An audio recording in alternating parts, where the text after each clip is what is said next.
बड़ा झटका दिया है विपक्ष की तरफ से। जिस तरह से आपने देखा पीएमएलए यानी कि prevention of money laundering act के तहत आज के दिन बड़ा झटका लगा विपक्ष को सुप्रीम कोर्ट की तरफ से।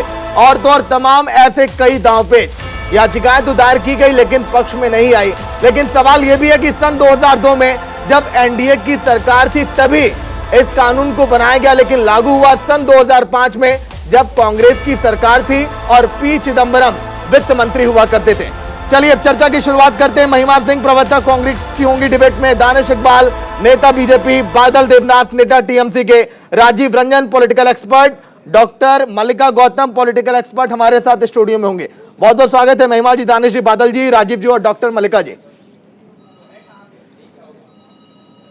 महिमा जी, सबसे पहले आपके पास आऊंगा, ये कैसा सत्याग्रह है आप लोगों का? मुंबई में आप लोग ट्रेन रोक रहे हैं, नागपुर में आगजनी की जा रही है और इसी का नाम आप लोग दे रहे हैं सत्याग्रह। महिमा जी, सत्याग्रह सागर जी माने सत्य का आग्रह।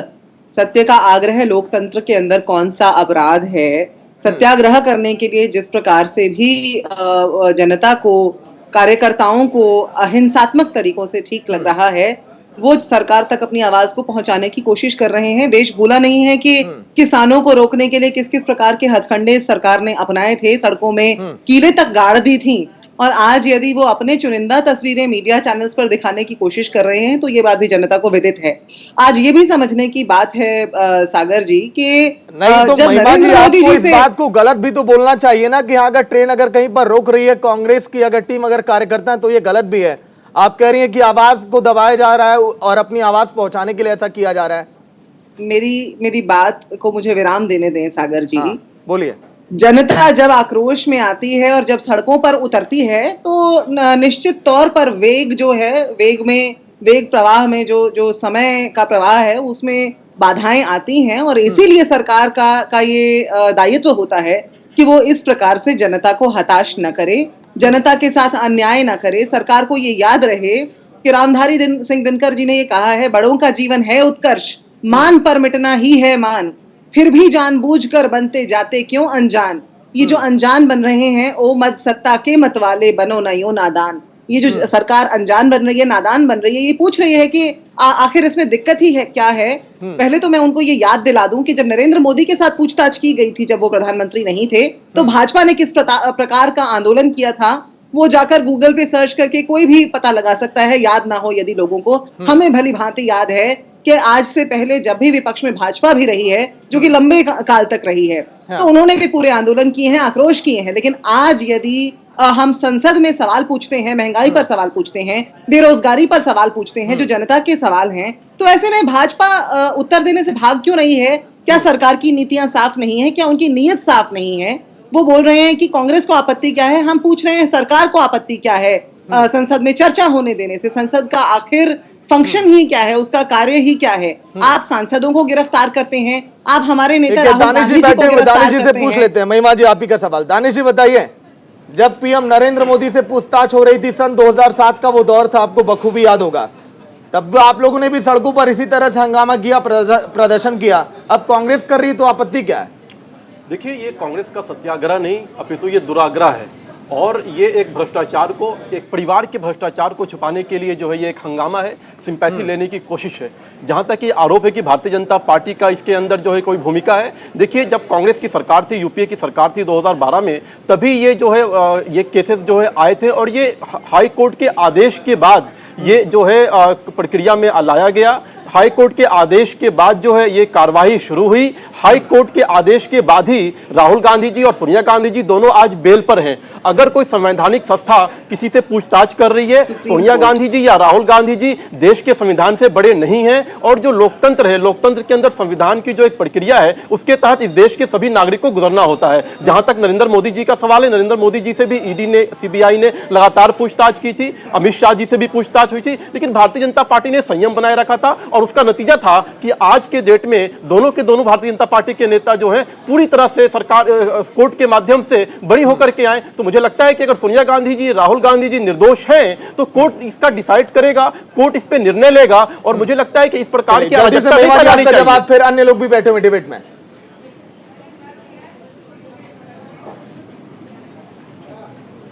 महिमा जी बोलिए। मैं ये कहना चाह रही थी दानिश जी की पहली बात तो ये बोल रहे हैं हाई कोर्ट से बेल पर आए हुए हैं, ये अपने आप को अपडेट कर लें। और भाजपा के प्रवक्ता को ये भी जानने की जरूरत है कि हम ये नहीं कह रहे भाजपा का इसमें रोल है इस आंदोलन में, हम ये बता रहे हैं कि भाजपा ने अपने समय पे में खूब आंदोलन किए हैं जब नरेंद्र मोदी जी के ऊपर बात आई थी, जबकि वो एक प्रदेश के मुख्यमंत्री थे। लेकिन आज बात जिनके बारे में हो रही है, जिनके ऊपर इंगित किया जा रहा है, वो हमारी नेता हैं, हमारी राष्ट्रीय नेता हैं, और वो जिस स्थान पर आज हैं वो एक ऐसा खतरनाक स्थान है जहां भारत का कोई भी नागरिक हो सकता है। पीएमएलए ईडी जिस तरह से फंक्शन करता है उसमें सिर्फ 0.06% कन्विक्शंस होते हैं। सागर जी, ये बात याद रखने की जरूरत है। 2019 में रेड्स के अंदर भारी इजाफा आ गया था अचानक से, चुनाव से बिल्कुल पहले। लेकिन मुकुल रॉय हो चाहे हेमंत बिस्वा शर्मा हो, बड़े बड़े नेताओं के ऊपर जो है वो ईडी की रेड्स डाली गई, पर जैसे ही वो भाजपा के अंदर आ गए तो वो कार्रवाई खत्म हो गई, लुप्त हो गई। हम ये पूछना चाहते हैं कि क्या सारी जो गलतियां हैं वो क्या सिर्फ विपक्ष के नेताओं की तरफ हैं? इसे पॉलिटिकल वेंडेटा ना कहा जाए तो क्या कहा जाए? ठीक है, चलिए बादल देवनाथ भी बने हुए टीएमसी के नेता। बादल जी, पार्थ चटर्जी पल्ला झाड़ रही है टीएमसी अपने ही नेता से। एक तरफ ममता बनर्जी कहती है कि हम भ्रष्टाचार के खिलाफ खड़े हैं, और एक तरफ अगर पूछताछ हो रही है तो साथ भी नहीं दे रहे मंत्री जी, क्या बात है? 21 तारीख सभा खत्म होने के बाद लाखों लोग, 30 लाख के ऊपर लोग हुआ था 30 तारीख कलकत्ता में शहीद दिवस पालन करने के लिए।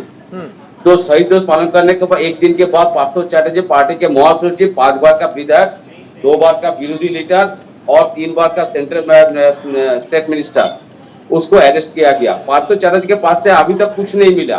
सीबीआई को 10 दिन पहले 10-15 दिन पहले कुछ नहीं मिला था। आज ईटीआई ने रात 2 बजे तक उसका घर पहुंच गए। सुबह 6 बजे तक उसके घर में पूछताछ चल रही। क्या हो रहा है सर? आज सोनिया गांधी, राहुल गांधी को 3 बार बुलाया गया। पूरे देश में महंगाई कितना है देखिए, पेट्रोल डीजल का भाव कितना है देखिए, घर में आग लगा दिया, रसोई गैस 1100 रुपया, स्वच्छ भारत अभियान नहीं हुआ, बेटी बचाओ बेटी पढ़ाओ नहीं हुआ, स्मार्ट सिटी नहीं हुआ, हाई स्पीड ट्रेन नहीं चला पाया, और गंगा जमुना संस्था नहीं, 15 लाख का 15% नहीं मिला। सर कुछ नहीं हो रहा, देश को तो बर्बाद कर दिया। बादल जी, जब ईडी ने पूछा पार्थ जी से कि आपको क्या एसएससी स्कैम के बारे में पता है, वो कह रहे हमें पता ही नहीं है। जो उनके घर से चिट्ठियां बरामद हुई उसमें अर्पिता जी का नाम है।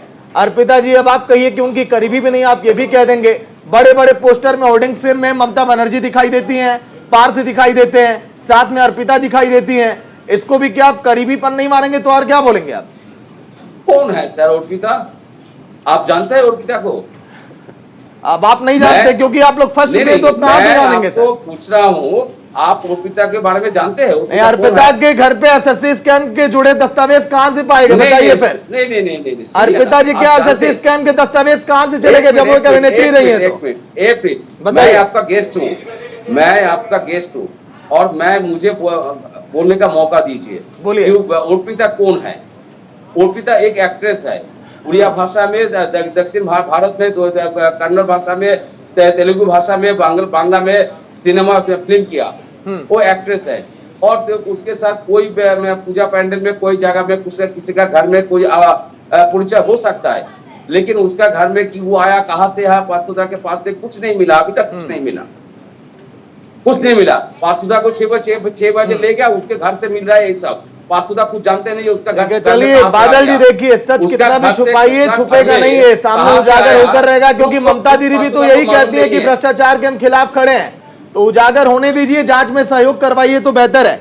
राजीव रंजन पॉलिटिकल एक्सपर्ट बने हुए। राजीव जी, जो देश भर में लगातार देखिए छापेमारी ये चल रही है, बार बार इसे विपक्ष ने बदले की राजनीति बताया। एक सेकंड, चलिए बोलिए। एक सेकंड मैं बोलना चाहता हूँ। बोलिए।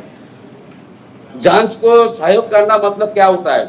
सीबीआई ईडी जो बोलेगा मैं मानूंगा, और नहीं मानूंगा तो साहब नहीं कर रहा है। क्या बात है सर? जांच में सहयोग करना ये भी होता है। जो आपके यहाँ दस्तावेज मिल रहे हैं, आप भी के घर में, आप कहिए कि हमें पता ही नहीं है। मतलब क्या होता है? आपके घर में अगर कोई दस्तावेज मिल रहा है, आप उस पर भी कहिए हमें नहीं पता कहां से आ गया। कोई पार्थुदा मान लेगा तब साहब वो साहब होता है, नहीं मानेगा तो मैं नहीं जानता हूँ, मतलब कि मैं साहब नहीं कर रहा है। क्या बात है सर? ठीक है, पॉलिटिकल एक्सपर्ट हमारे बता देंगे जांच में सहयोग क्या होता है। राजीव जी बोलिए। सर मैं भी जानता हूँ, मैं 30 साल पॉलिटिक्स कर रहा हूँ। मैं 30 साल हो गया पॉलिटिक्स कर, मैं जानता हूँ सर। सारा पूरा देश में घूमता हूँ मैं, पूरा बंगाल में घूमता हूँ, और 7 साल से हर नेशनल चैनल में मैं बोल रहा हूँ। मैं भी जानता हूँ।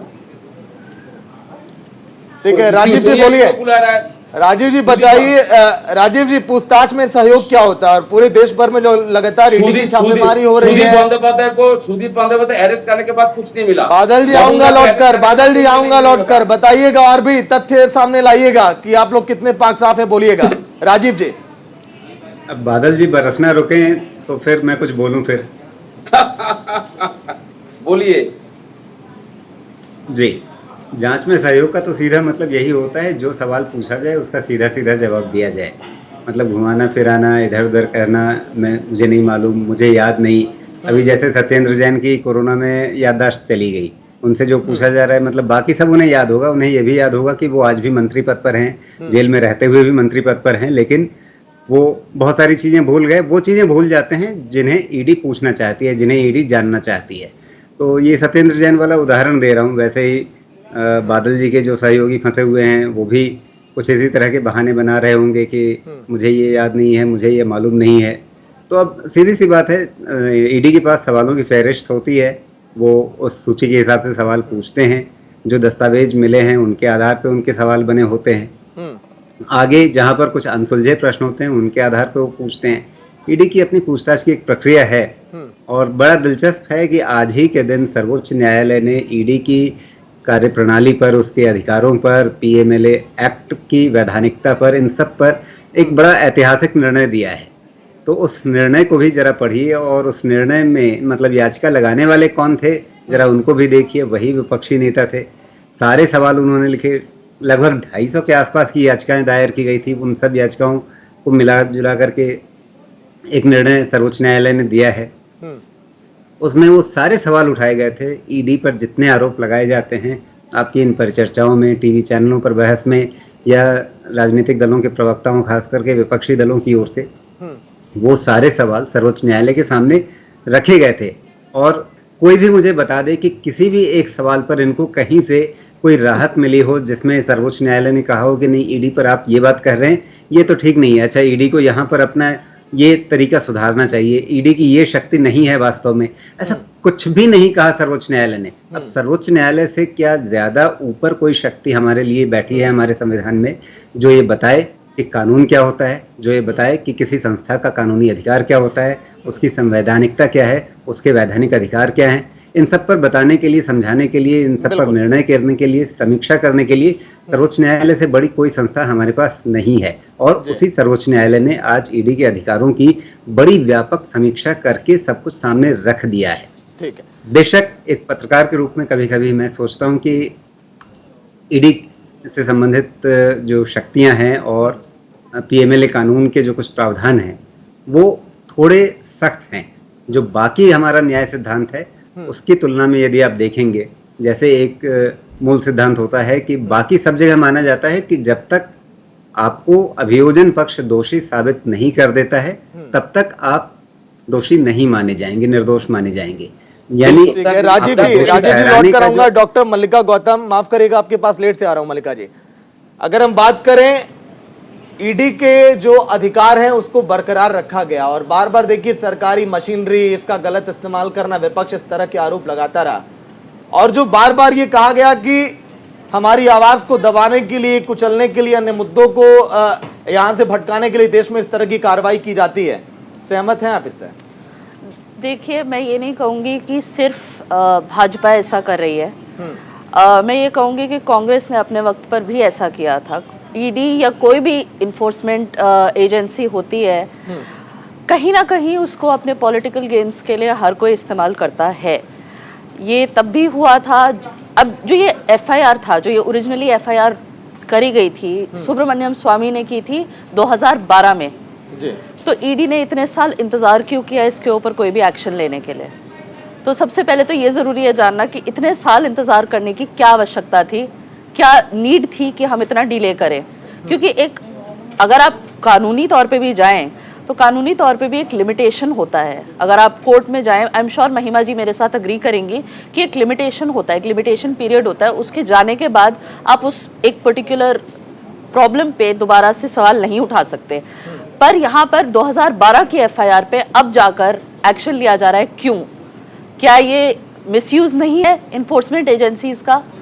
और पीएमएलए के ऊपर ईडी ने 2017 से 2018 तक 148 केसेस थे, जो बढ़कर 2021-22 में करीब आई थिंक 1180 बन गए। ठीक है, एंड एज महिमा जी सेड कि 0.6 थे, but actually the truth is that it was 0.5%, it was even less than 0.6%।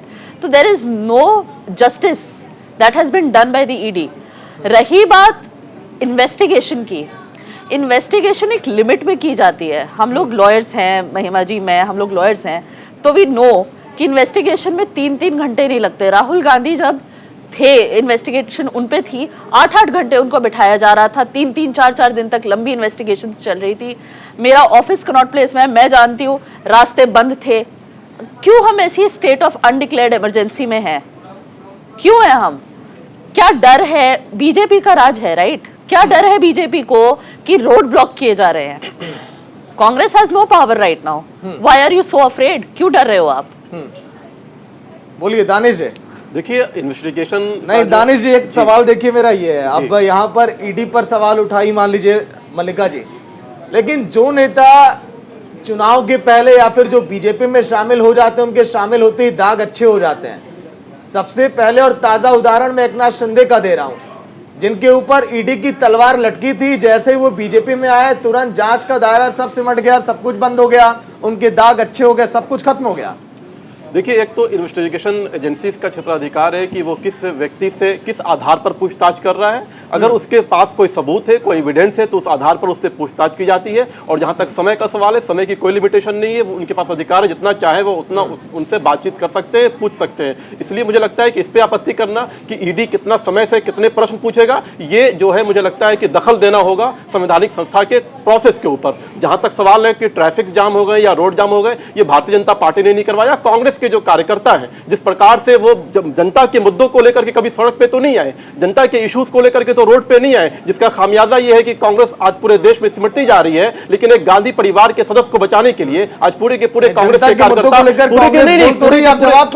के पूरे कांग्रेस के मुख्यमंत्री अपने अपने प्रदेश को छोड़ करके दिल्ली में क्या कर रहे हैं? चुनी हुई सरकार का काम है, वहां के मुख्यमंत्री का काम है वहां की जनता के कल्याण के लिए काम करना। आप दिल्ली में आकर के जो प्रदर्शन कर रहे हैं, सड़कें जाम कर रहे हैं, रोड जाम कर रहे हैं, जिसके कारण ये ट्रैफिक जो है बाधाएं पैदा हो रही है। एक बात। दूसरी बात ये है कि जो आप कह रहे हैं कि जो बाकी दीगर नेता हैं, चाहे वो भारतीय जनता पार्टी के या एनडीए के, देखिए इस देश के अंदर संवैधानिक संस्था जो भी है, उससे बड़ा कोई व्यक्ति नहीं हो सकता, मैं बार बार कह रहा हूं। और अगर आपको लगता है कि किसी की जांच प्रक्रिया पहले हो रही है, किसी की जांच प्रक्रिया बाद हो रही है, और जो भी नाम आपने लिए हैं, किसी को क्लीन चिट नहीं मिला है, प्रोसेस है, प्रक्रिया है, और कोर्ट में अगर कोई चीजें हैं तो कोर्ट डिसाइड करेगा।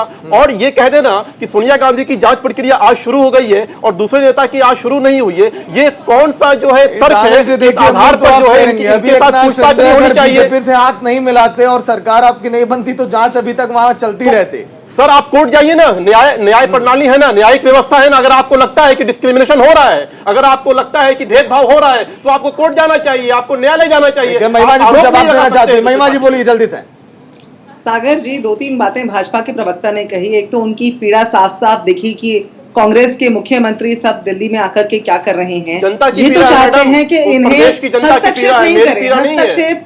हस्तक्षेप नहीं करें, बात को पूरा होने दें। ये हमें बताना चाहते हैं कि हमारे मुख्यमंत्री या हमारे सांसद क्या करें, लेकिन भाजपा को तो कोई ना बताए, भाजपा से तो जनता कोई सवाल ना करे। एक और बड़ी रोचक बात भाजपा के प्रवक्ता ने कही, उन्होंने ये कहा कि अभी किसी को क्लीन चिट नहीं मिला है। हाँ, बिल्कुल नहीं मिला है, क्योंकि अभी इंतजार करेंगे, क्योंकि तलवार सिर के ऊपर लटका करके रखनी है, वो इन्होंने लटका करके रखी हुई है बहुत अच्छे तरीके से। भाजपा को इतिहास याद करने की जरूरत है। रावण का विनाश काले विपरीत बुद्धि कैसे हुआ था, ये याद करने की जरूरत है। न कंस के पास गद्दी सदैव रही थी, ये याद करने की जरूरत है। हिटलर का अंजाम भी भाजपा को याद करने की जरूरत है, क्योंकि इस देश के अंदर पुलिस राज नहीं है, इस देश के अंदर लोकतंत्र है। उस लोकतंत्र की रक्षा करने के लिए कांग्रेस को जिस हद तक जाना होगा जाएंगे। ये जो सिमट जाने के ख्वाबों की बात कर रहे हैं, मैं इन्हें अभी हाल ही में आए हुए छिंदवाड़ा के नतीजे याद दिला दूं, जहां से बीजेपी का खात्मा हो चुका है। बस इतना ही अभी मैं कहना चाहती हूँ। चलिए ठीक है, ब्रेक पर जा रहे हैं, महिमा जी लौट कर आऊंगा। चलिए ब्रेक के बाद देखिए सवाल जवाब जारी रहेगा। सवाल यह भी होगा कि कल तक जो कांग्रेस सड़कों पर ईडी चिल्ला रही थी, आज के दिन महंगाई और बेरोजगारी का मुद्दा क्यों पकड़ ली? सवाल बीजेपी से भी होगा कि ऐसी कौन सी वॉशिंग मशीन है इनके पास कि इनकी पार्टी में कोई भी नेता आता है तुरंत दागदार हो जाता है। वक्त एक छोटे से ब्रेक का, जल लौटेंगे।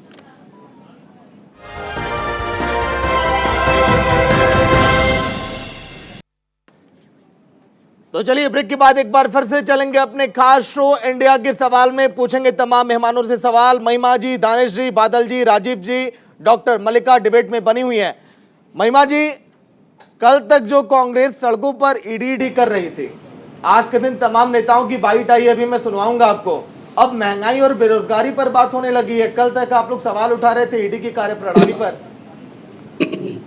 सागर जी, जरा आप थोड़ा सा अतीत में पिछले 5 दिन पहले जब अब मानसून का सत्र शुरू हुआ पिछले हफ्ते, आप सत्र के पहले दिन से शुरुआत कर लीजिए देखने की कि सदन के अंदर पहले दिन से कांग्रेस क्या चिल्ला रही है।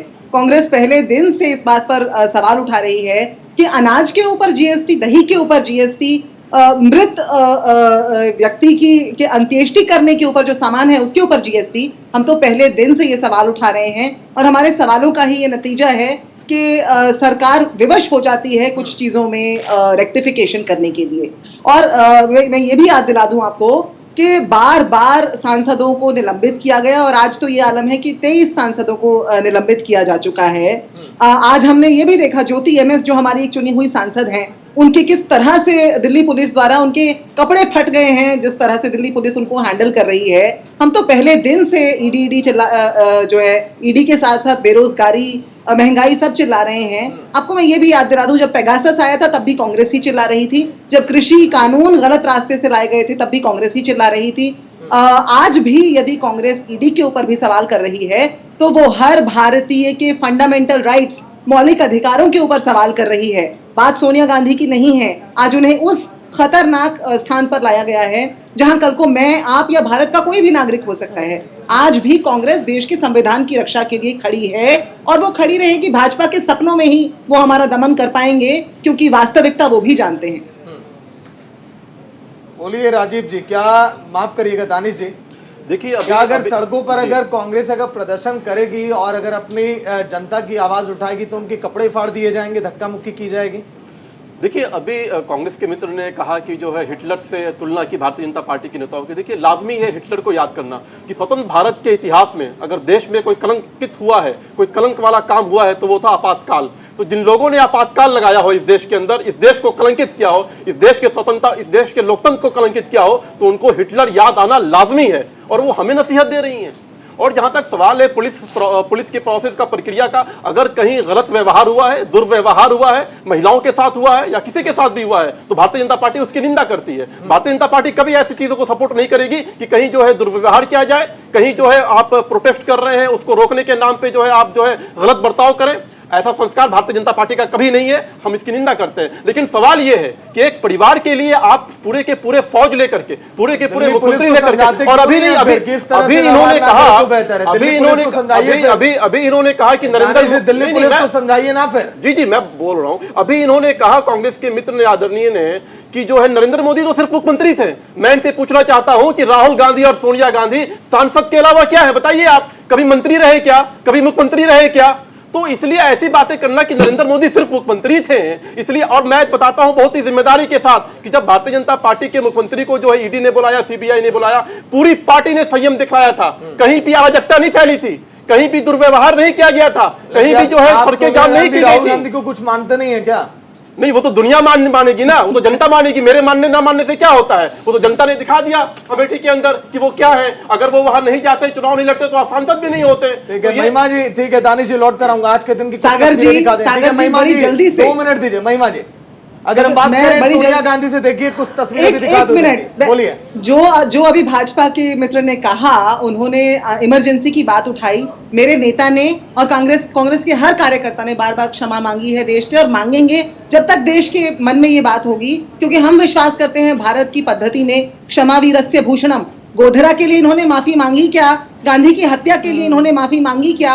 उत्तराखंड के अंदर 2016 के अंदर जो इमरजेंसी लगाई थी उसके लिए इन्होंने माफी मांगी क्या? नहीं मांग सकते, क्योंकि ये ढकोसले वाले लोग हैं। ये हिंदुत्व की बात करके असल में हिंद का नुकसान करने वाले लोग हैं। ये इमरजेंसी की बात उठाएंगे लेकिन ये अपनी दमनकारी नीतियों की बात नहीं करेंगे। ये आज जो अघोषित इमरजेंसी जो पुलिस राज इस देश के अंदर स्थापित करने की कोशिश कर रहे हैं, ये उसके बारे में बात नहीं करेंगे, ये गोधरा पे बात नहीं करेंगे, ये गॉडसे पे माल्यार्पण करेंगे और ये संसद के अंदर जो है प्रज्ञा ठाकुर जैसे लोगों को बिठाएंगे जो इस तरह से कार्य करते हैं और उनका सम्मान करेंगे, ये लिंचिंग्स करेंगे, लेकिन हम क्षमा मांगेंगे और हम इस देश की रक्षा के लिए हर कार्य करेंगे। लौट कर आऊंगा। सोनिया गांधी से आज ईडी ने तीसरे दौर की पूछताछ की, जिसमें सवाल जवाब का दौर 3 घंटे तक चला। ईडी की ये पूछताछ नेशनल हेराल्ड केस में हुई। इन सबके बीच हमारे सहयोगी आसिफ इकबाल ने बात की कुछ कांग्रेस नेताओं से। आइए सुनाते हैं आपको, क्योंकि कांग्रेस नेता रंजीता रंजन और रवनीत बिट्टू ने क्या कुछ कहा, देखिए आप। हमारे साथ रवनीत बिट्टू हैं, साफ तौर पे साथ में खड़े हैं। और कैसे बिट्टू साहब, क्या हो रहा है आखिर? आप लोग लगातार अपनी आवाज़ बुलंद करने की कोशिश कर रहे हैं। ईडी के मसले पर आप लोग ज़्यादा एकजुट हैं और बाकी मसलों से कोई मतलब नहीं है। ईडी क्या है? ईडी के दुरुपयोग का? अरे छोड़ो ईडी उडी, ये वो परिवार है, ये उस पति की विधवा है जो बम से टुकड़े टुकड़े हो गई, ये तब नहीं घबराई। ये इनकी सास इनके सामने गोलियों से भून दी गई तो ये तब नहीं घबराए। ये 10 साल प्रेसिडेंट थी यूपीए की, तो डॉक्टर मनमोहन सिंह प्रधानमंत्री, एक दिन भी ये गद्दी पे नहीं बैठे। ये क्या घबराएंगे ईडी से? कि जो ईडी का मसला है वो सिर्फ महंगाई पे चर्चा ना हो, उससे ध्यान भटकाने की एक कोशिश की जा रही है। और ये साफ तौर पे कह रहे हैं कि महंगाई का इशू जब रहेगा तब सोनिया गांधी को ईडी का बुलावा आएगा। अब देखना दिलचस्प है कि ऐसे आरोपों पे सरकार क्या जवाब देती है। कैमरा मनीष के साथ आसिफ इकबाल। हमारे साथ रंजीत रंजन है, राज्यसभा सांसद हैं। हम सीधे इनसे पूछ रहे हैं, आप लोग जो प्रोटेस्ट कर रहे हैं, लगातार कई दिनों से ये प्रोटेस्ट चल रहा है, आपको क्या लग रहा है कि सरकार क्या नहीं सुन रही है, क्या नहीं मान रही है? लगातार महंगाई बढ़ रही है और ऊपर से 5% जीएसटी उन चीजों पे लग गया जो आजादी के बाद कभी भी नहीं लगा था। क्या उसके लिए चर्चा करवाना गुनाह है? क्या विपक्ष सत्ता पक्ष से जो परंपरा चली आ रही है, क्या आज परंपरा को ध्वस्त कर दिया गया है? क्या आज राजतंत्र चल रहा है? क्या आज एक राजा का राज है जिसमें आप प्रश्न नहीं कर सकते हैं? आप हिटलरशाही की तरह सरकार चला रहे हैं। आप महंगाई बढ़ाते जा रहे हैं। रुपया आज 80 रुपए डॉलर के मुकाबले गिर गया। क्या इसका प्रश्न नहीं करें? अगर हम प्रश्न करेंगे तो आप ईडी का सम्मान देंगे? साफ तौर पर रंजीत रंजन कह रही हैं कि अब मसला बहुत बदल गया है, सरकार सिर्फ और सिर्फ परेशान करना जानती है और जीएसटी और खास तौर पे महंगाई पे कोई बात नहीं करना चाहती है। कैमरा मनीष के साथ आसिफ इकबाल, न्यूज़ इंडिया, दिल्ली। तो चलिए लौटते हैं चर्चा की तरफ। बादल जी बने हुए हैं। बादल जी ममता दीदी के साथ खड़े हैं या पार्थ जी के साथ खड़े हैं? दोनों नामों में से एक नाम चुनिएगा या फिर आपकी मर्जी, ये बताइए। मैं तो दीदी का सैनिक हूँ। दीदी के साथ हैं तो पार्थ जी के साथ नहीं है क्या? जो आपके मंत्री जी सवालों के मैं दीदी का सैनिक हूँ और पार्थोदा, मैं पार्थोदा कहता हूँ, मतलब मेरे बड़े भाई है। मतलब जब तक वो जान चल रही है, जान चलने दीजिए, घर तो आएगी पार्थोदा, इसमें कोई चिंता का बात नहीं है। पार्थोदा सब चिंता इस बार कारण में हो रहा है, 70 साल उम्र हो गया। नहीं देखिए, आपका जवाब आ गया। मैं ये पूछना चाहता हूँ, सवाल आगे सुनिए, आपने जवाब दे दिया एक शब्द में। बादल जी, ममता दीदी कहती है कि भ्रष्टाचार के खिलाफ हम खड़े हैं। पार्थ जी अभी सवालों के घेरे में, जांच अभी चल रहा है, तमाम दस्तावेज अभी सामने आ रहे हैं कि ईडी के रडार पर हैं वो। तो ऐसे में आपको ये कहना चाहिए ना कि हाँ, जांच हो, दूध का दूध पानी हो तो बेहतर है, सच्चाई दुनिया के सामने आ जाएगी कि हाँ हम निर्दोष हैं, तो फिर डरने वाली बात ही नहीं है इसमें। बिल्कुल, मैं वही तो कहना चाहता हूँ। दीदी भी वही भी कह रहे हैं, कह जाइए, क्योंकि आप जांच होने दीजिए, दूध का दूध पानी का पानी हो जाएगा, उसके बाद सब दिखा जाएगा। और पार्थोदा के बारे में चिंता हो रहा है, पार्थोदा का 70 साल उम्र हुआ, इसलिए मैं चिंता हो रहा है और कुछ नहीं। और मैं दीदी का सैनिक हूँ, पूरा देश जानता है, पूरा बंगाल भी जानता है, मैं दीदी का सैनिक हूँ। जिस बात के लिए आप मैं बैठा हूँ उसको बोलने दीजिए। पार्थोदा का बात छोड़िए। और एक मुख्यमंत्री बनाने के लिए 2,500 करोड़ रुपया लगता है और डिमांड चलता है। एक एमएलए खरीद के लिए 100 करोड़ चलता है। छोड़िए ना ये सब बात, 20 करोड़ का बात छोड़िए। मैं जो बोलना चाहता हूँ वो सुन लीजिए। 2014 से 2022 तक 5 लाख रुपए किसान आत्महत्या किया। इस विषय में जांच कब होगी? पहले बता दीजिए। किसान आंदोलन में 700 करोड़ किसान मर गए। महंगाई कितना है देखिए, रसोई गैस 1100 रुपया, पेट्रोल 110 रुपया, स्वच्छ भारत अभियान नहीं हुआ, बेटी बचाओ बेटी पढ़ाओ बंद है, और मेक इन इंडिया नहीं हुआ, डिजिटल इंडिया नहीं हुआ, हाई स्पीड ट्रेन नहीं चला, स्मार्ट सिटी नहीं हुआ। क्या हुआ सर? गंगा जमुना सांस्कृतिक संस्कार नहीं हुआ। क्या हुआ? क्या किया सेंट्रल गवर्नमेंट ने? कुछ नहीं किया। इसलिए तो पूरा देश को घुमाने के लिए एक बार शाहरुख पवार को चाहिए, सोनिया जी को चाहिए, राहुल जी को चाहिए, पार्थोदा को चाहिए, सुदीप दा को 2 साल कैद में रखा था, भुवनेश्वर में मदन दा को रखा था। क्या हुआ? कुछ मिला? कुछ नहीं मिला। पार्थोदा के पास से कुछ नहीं मिलेगा। लेकिन दीदी तो सही कह रहा है, जांच होने दीजिए, दूध का दूध पानी का, जो दोषी होगा तो अरेस्ट होगा, जेल होगा पार्थुदा को। इससे कोई बुरा कोई बात नहीं है, तो बोलने का कोई जरूरत नहीं है। तो सब बादल जी, कभी आप कहते हैं कि ईडी मनमानी कर रही है, सरकार अपनी सरकारी मशीनरी का गलत इस्तेमाल कर रही है, फिर जब मैं कह दिया तो आप कह रहे हैं हाँ जांच होने दीजिए, दूध का दूध पानी का पानी होगा। और अभी तो आप कांग्रेस के साथ भी खड़े हो गए, क्योंकि सोनिया गांधी जी और राहुल जी देखिए इस समय ईडी के दायरे में पूछताछ चल रही है। तो बिल्कुल सर, बिल्कुल बिल्कुल मैं सही कह रहा हूँ।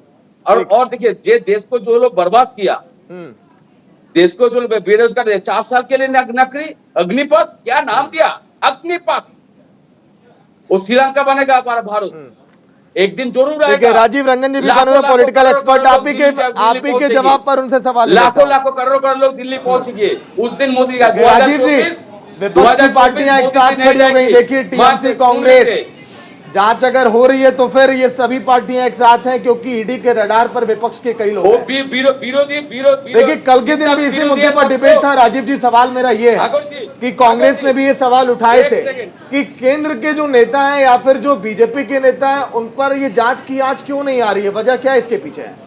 सागर जी, सारे विरोधी छोड़ है, सत्ता पक्ष सब आप ही का सवाल ले रहा हूँ। बादल जी, आप ही का सवाल मैंने पूछा है, राजीव जी अब जवाब दे रहे हैं। सारे विरोधी, राजीव जी बोलिए। बादल जी बरस रहे हैं आज बहुत ज्यादा है। अब बादल जी अगर बोलना बंद करें तब तो मैं कुछ बोलूं फिर। सारे विरोधी चोर है, अमित शाह साधु है, मोदी जी साधु है, पीएम केयर्स फंड का ऑडिट नहीं होता है, पूरा साथ गुजरात में करोड़ रुपया का ट्रक देता है, उत्तर प्रदेश में। ठीक है बादल जी लौट कर आऊंगा। राजीव जी कुछ कह रहे हैं, सुन लेते हैं। बादल जी, कुछ नहीं होता है, पूरे सरकार पर ठीक है बादल जी, आप ही का जवाब दे रहे हैं। राजीव जी साधु है, जेपी नड्डा साधु है, सब साधु, और सारे विरोधी चोर। ठीक है बादल जी, राजीव जी को सुन ले, आप ही का जवाब दे रहे हैं जिन आप मामलों का जिक्र कर रहे हैं जिस पर जांच नहीं हो रही है।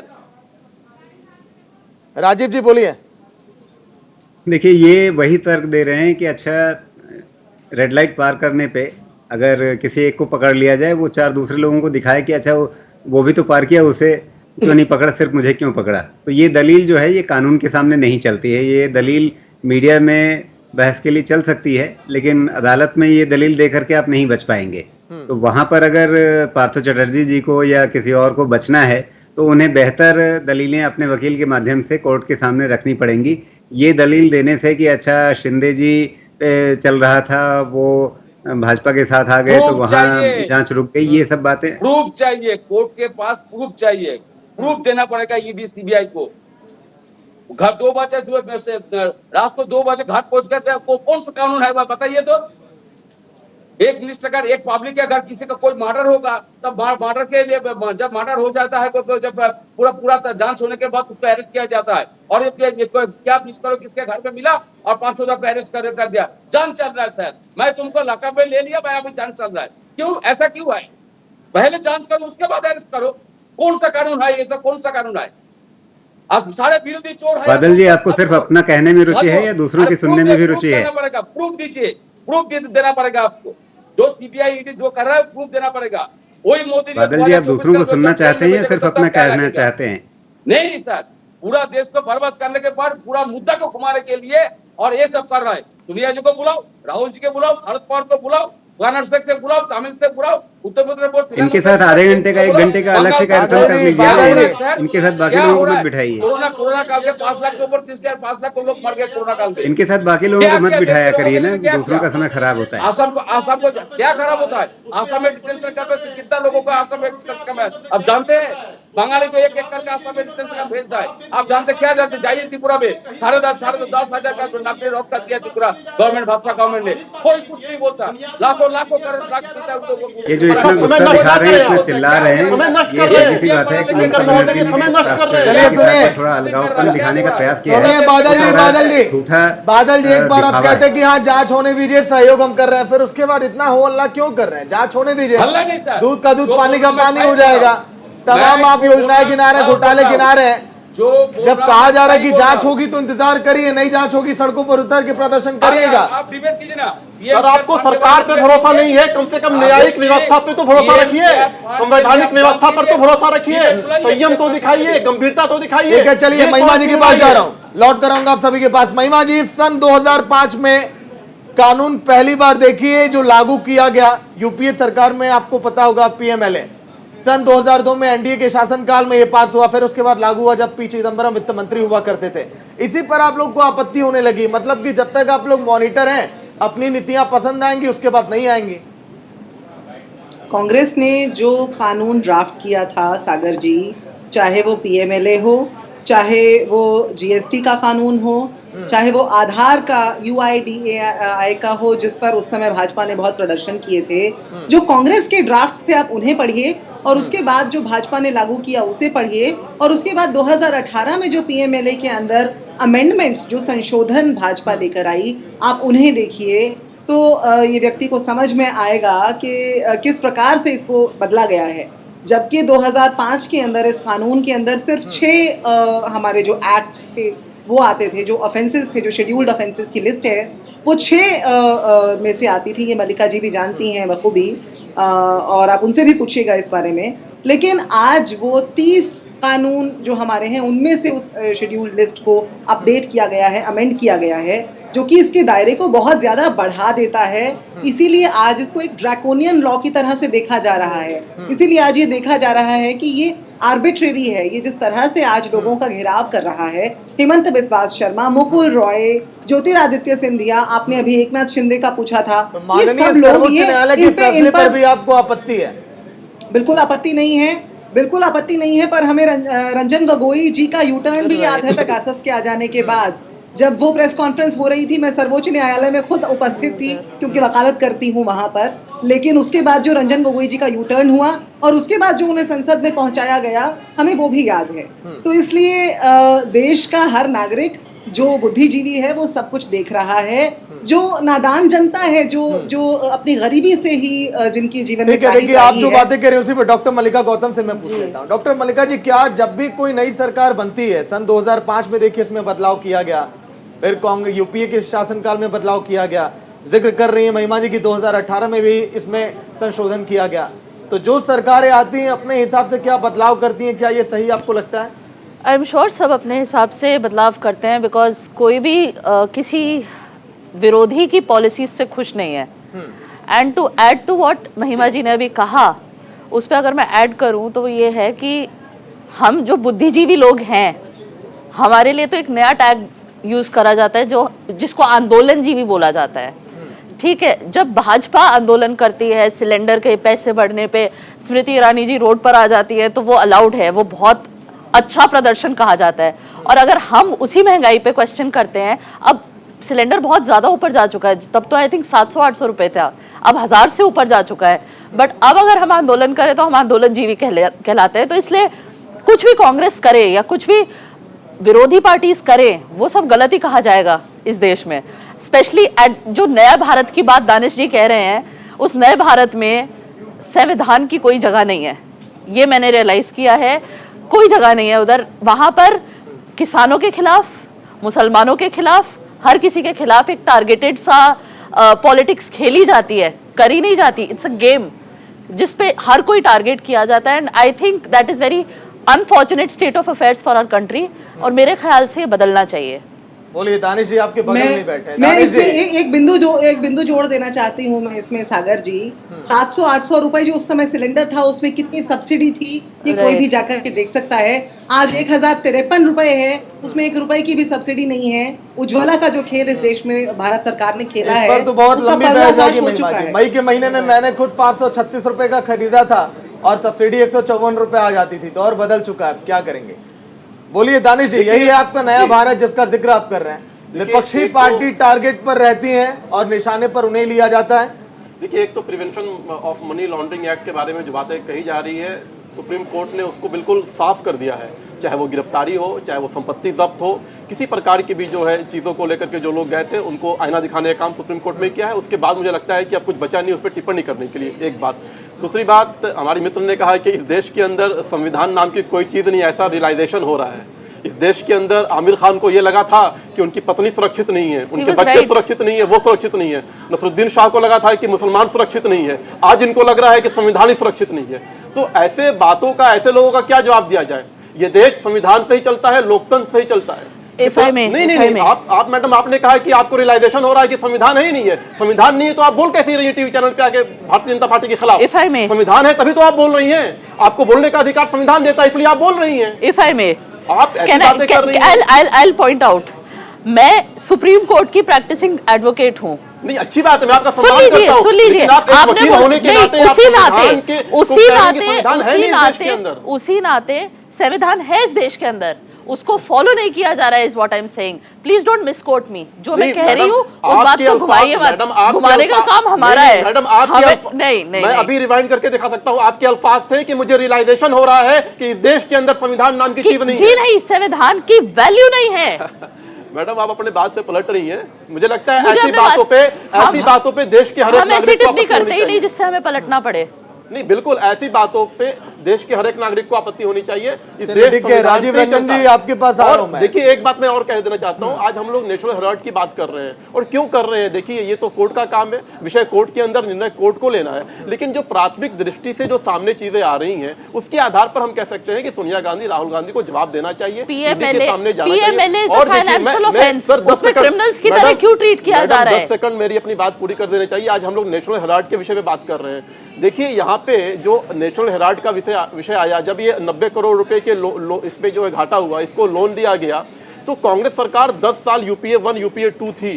राजीव गांधी फाउंडेशन जो इनका निजी संस्था है, उसको प्रधानमंत्री के योजना के तहत भी जो है पैसे मिलते हैं, 100 करोड़ रुपया उसको मिलता है। चाइना के दूतावास से भी उसको फंड मिलता है, यहां तक कि जाकिर नायक के स्पिरिचुअल जो उसकी कंपनी, उससे भी फंड मिलता है। लेकिन एक संस्था को जो नेशनल हेराल्ड है, जो पेपर चलाता है, उसको ये फंड नहीं दिला पाते हैं। क्यों नहीं दिला पाते हैं? अगर ये चाहते हैं तो 30-30 करोड़ रुपया कर करके उसको माफ कर सकते थे, लेकिन इन्होंने नहीं कराया। राजीव गांधी फाउंडेशन को 100 करोड़ से ज्यादा फंड मिल सकता है, लेकिन नेशनल हेराल्ड का 90 करोड़ रुपया जो है कांग्रेस की सरकार माफ नहीं कर सकती है, वो उस फंड को दे नहीं सकती। इससे साफ जाहिर होता है प्राथमिक दृष्टि में कि कहीं ना कहीं यंग इंडिया कंपनी बना करके उस 8,000 करोड़ की जो संपत्ति है, जिसमें 5,000 से ज्यादा फ्रीडम फाइटर ने अपना आर्थिक योगदान दिया था, वो नेहरू गांधी परिवार का जो है संपत्ति नहीं था, वो इस देश के फ्रीडम फाइटर की संपत्ति थी। उस 8,000 करोड़ की चलिए राजीव जी, देखिए राजीव रंजन का काम किया। क्या वाकई में ईडी, सीबीआई जो तमाम 5 सेकंड लूंगी मैं, 5 सेकंड। नेशनल हेराल्ड एक लीगली चलाया जाने वाला पेपर है, जबकि सिली सोल्स कैफे जो हमें मीडिया में कहीं दिखाई नहीं दिया, वो गैर कानूनी तरीके से चलाया जाने वाला एक बार था, जिसके ऊपर भाजपा का एक बार भी मुंह नहीं खुला। और कैसे खुलेगा, क्योंकि पूरे देश को शर्मसार किया है एक मंत्री की बेटी ने इस तरह का कार्य करके। तो इसलिए ये बात ना करें नेशनल हेराल्ड की, जिसके अंदर कोई इलीगैलिटी नहीं है। हम बार बार प्रूव कर चुके हैं और फिर से प्रूव करेंगे, हमें किसी बात का कोई डर नहीं है, जैसा कि पहले भी कहा जा चुका है। अच्छा महिमा जी, आपको याद होगा जब यूपीए की सरकार थी, मनमोहन सिंह उस समय प्रधानमंत्री थे, सुप्रीम कोर्ट की टिप्पणी भी आपको याद होगी कि ये सारी जांच एजेंसियां तो केवल सरकार की कठपुतली हैं, पिंजरे का तोता है। सागर जी, क्या आपने कोई प्रश्न पूछा है? जी, मैंने यही पूछा कि जो आप लोग सवाल बार बार उठा रहे हैं इस समय कि ईडी, सीबीआई, इन तमाम जांच एजेंसियों का दुरुपयोग करने में लगी है केंद्र। आप ही की सरकार थी जब सुप्रीम कोर्ट ने ये टिप्पणी की थी कि एक तोते की तरह पिंजड़े में कैद हो गई ये सारी जांच एजेंसियां, कठपुतली की तरह ये काम करती हैं। तब कम से कम सुप्रीम कोर्ट की टिप्पणी तो कर सकता था सागर जी। आज तो सुप्रीम कोर्ट को पेगासस से ब्लैकमेल करने का काम हो रहा है। सागर जी, सुप्रीम कोर्ट पे सवाल, कितना बड़ा प्रश्न। अब ये सुप्रीम कोर्ट के विवेक में कर रही है। नहीं, सुप्रीम कोर्ट पे आप सवाल कर रही है मैडम। अब देखिए अभी इन्होंने क्या कहा, सुप्रीम कोर्ट जो है टिप्पणी नहीं कर सकता। इन्होंने अभी कहा कि सुप्रीम कोर्ट टिप्पणी नहीं कर सकता। कितना बड़ा प्रश्न है। एक मोहतरमा कह रही है कि संविधान नहीं है, एक कह रही है सुप्रीम कोर्ट टिप्पणी नहीं कर सकता है। आज भाजपा पे सवाल किया है और भाजपा की नीतियों पे और पेगासस पे सवाल किया है, जिसकी जवाब देने की हिम्मत सागर जी आप गवाह हैं, सागर जी आप गवाह हैं यहाँ पे इन्होंने क्या कहा है। वक्त कम है इसलिए राजीव जी जिसके पास हमने कहा रिवाइंड कर चलाइए जरा, हमने क्या कहा। चलिए डिबेट देखिए, आपको लाइव दिख रहा है यूट्यूब पर, आप बैठ करके आप जरूर आप देखिएगा। राजीव रंजन जी भी बने हुए, राजीव बच नहीं सकती हैं। राजीव जी, क्या वाकई में आपको भी लगता है वेपन की तरह इस्तेमाल कर रही है पॉलिटिकल पार्टियां इन सभी जांच एजेंसियों को? आरोप देखिए सभी की सरकारों में लगता रहा, चाहे कांग्रेस सत्ता की जब सत्ता में बैठी या फिर जब बीजेपी बैठी हो। देखिए वेपन के रूप में इस्तेमाल किया जा रहा है या नहीं, तो जरूर किया जा रहा होगा, मान लेते हैं इस बात को, लेकिन फिर डर किस बात का है? आपने कुछ गलत किया होगा तभी उस हथियार का आपको डर लग रहा है। और दुरुपयोग की जहाँ तक बात है तो अभी दानिश जी ने ठीक याद दिलाया कि जब यूपीए के दौर में ही सुप्रीम कोर्ट ने सीबीआई को तोता कहा था, तो वो बात कि आपके समय में एजेंसियां जो हैं वो सक्रियता दिखाएं तो बड़ा अच्छा, और यदि पलट करके कहानी घूम जाए और उन्हीं एजेंसियों की जांच की जद में आप आ जाएं तो फिर बड़ा मुश्किल है। लेकिन ये बात कहीं भाजपा को भी याद रखनी चाहिए कि समय का पहिया पलटता है, किसी दिन यही ईडी जो है वो वापस उनके दरवाजे पर भी आ सकती है, समय का चक्र यदि बदलेगा तो। इस चीज को भी भाजपा को भी नहीं भूलना चाहिए। चलिए ठीक है, वक्त थोड़ा कम है। बहुत बहुत शुक्रिया चर्चा में शामिल होने के लिए महिमा जी, दानिश जी, बादल जी, राजीव जी, डॉक्टर मल्लिका जी। आज का सवाल यही था कि आखिर ईडी के सवाल जवाब पर कांग्रेस को आपत्ति क्यों और सत्याग्रह के नाम पर हंगामा क्यों, जो इस समय शहर शहर में कई जगहों पर देखा जा रहा है। सवाल हमारे बीजेपी से भी थे कि कांग्रेस के प्रदर्शन से उन्हें आपत्ति क्यों। चलिए इसी बीच एक बड़ी खबर आ रही है, सत्येंद्र जैन पर दिल्ली हाईकोर्ट का बयान। सत्येंद्र जैन को हटाने के निर्देश नहीं दे सकते। दिल्ली हाईकोर्ट सत्येंद्र जैन पर सरकार को विचार करना चाहिए, यह कहना दिल्ली हाईकोर्ट का। सत्येंद्र जैन पर फैसला सीएम को करना है। दिल्ली हाईकोर्ट की तरफ से कहा गया, क्या आपराधिक पृष्ठभूमि के लोग मंत्री बन रह सकते हैं? ऐसे व्यक्ति को क्या मंत्री बने रहना चाहिए? दिल्ली हाईकोर्ट ने यह भी टिप्पणी अब की है।